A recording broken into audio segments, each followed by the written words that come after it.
Ассаламу алейкум. Бүгін сіздерге тандырда нан жабу әдісімді көрсететін боламын. Тандырдың наны өте дәмді.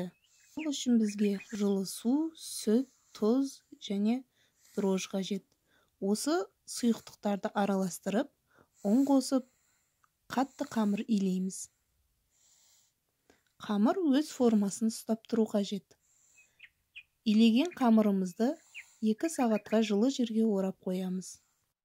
Қамырымыз ашығанша тандырымызды дайындап қойсақ болады. Ішіне тезектерді қалап, қамыр ашыған соң отты жағамыз. Ашыған қамырды бөліктерге бөліп, зуала жасаймыз.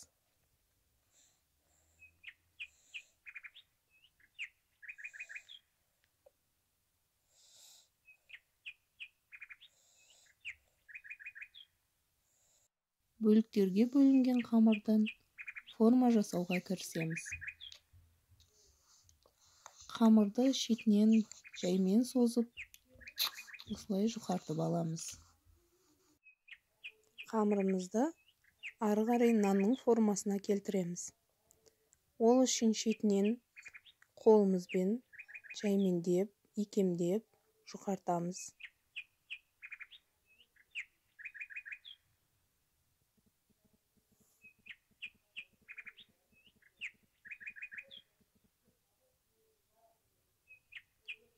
Жұқартылған қамырды ортасын нан шұқығышпен осылай гүл жасап шұқып шығамыз.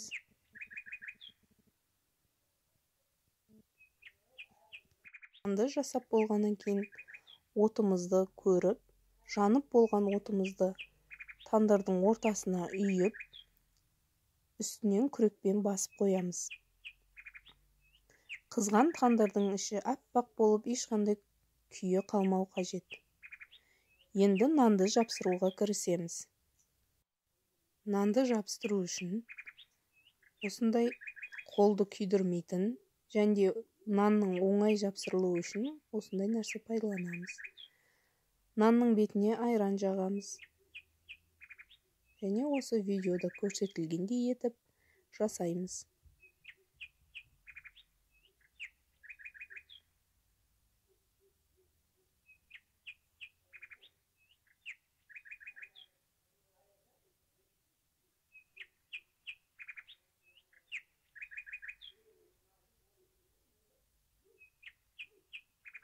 Тандырдың бетін жауып, нан піскенше қарап-қарап тұрамыз.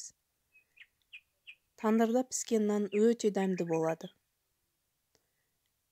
Біздің нанымыз дайын. Астарыңыз дәмді болсын.